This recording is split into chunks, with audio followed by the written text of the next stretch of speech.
Congratulations! We are excited to hear that you are starting a STAND chapter. We are Hannah and Kayla from Bentley High School, and we would like to share some tips for getting ready for your first few STAND meetings.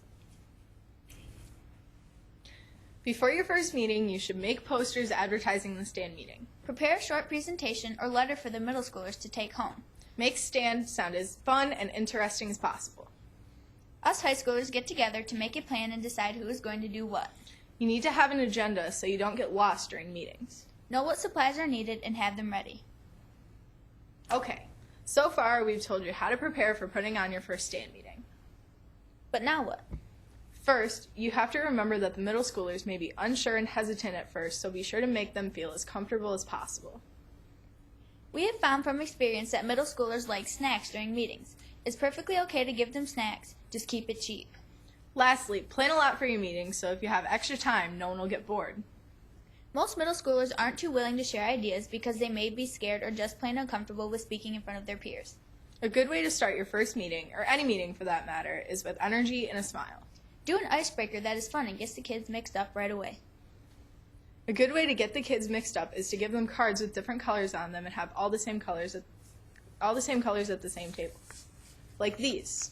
They have colors on them. Or you could do them with animal cards too. At our first meeting, we have the students make name tags to wear out of plates reflecting their personalities, likes, and dislikes. I made one. It has my name on it, and it has a smiley face because I'm happy most of the time. There's a guitar because I like music. There's maracas because I'm taking Spanish, and I'm a leader, so I want people to walk in my footsteps. High schoolers also make name tags as a model. During the meeting, you have to get the middle schoolers talking. The high schoolers running the meeting ask questions like, what is STAND? Why are we here? What are some problems you see in the school? What are things you want to see happen?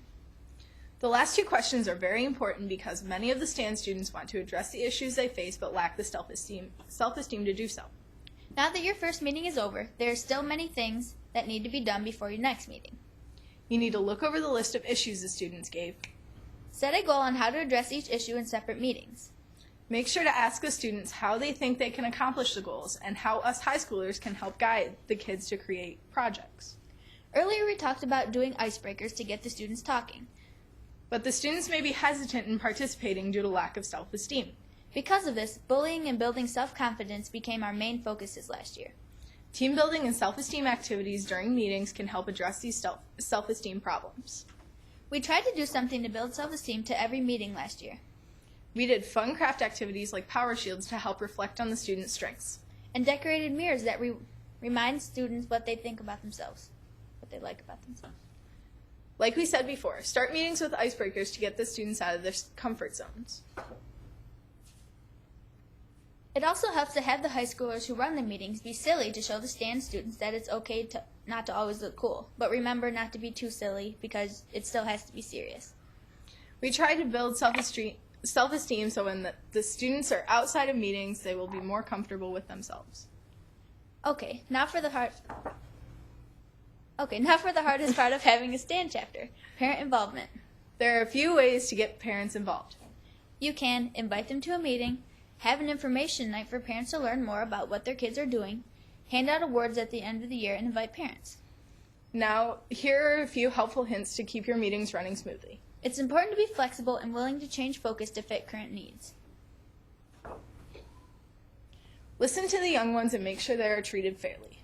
Make sure that the people running the meeting exhibit model behavior. This means no texting and no clicks. Make sure you know where your chapter stands financially. Things to ask yourselves are like, where will resources come from, how will we fundraise, and who can we contact if we get stuck? With technology these days, it shouldn't be too hard to keep the students involved. Make a Facebook page or Twitter account to keep the students in the loop of what's going on. Another thing that's really effective is the poster idea we talked about earlier. Well, that's all we have for you. Hopefully our tips will help your STAND chapter get going. Good luck.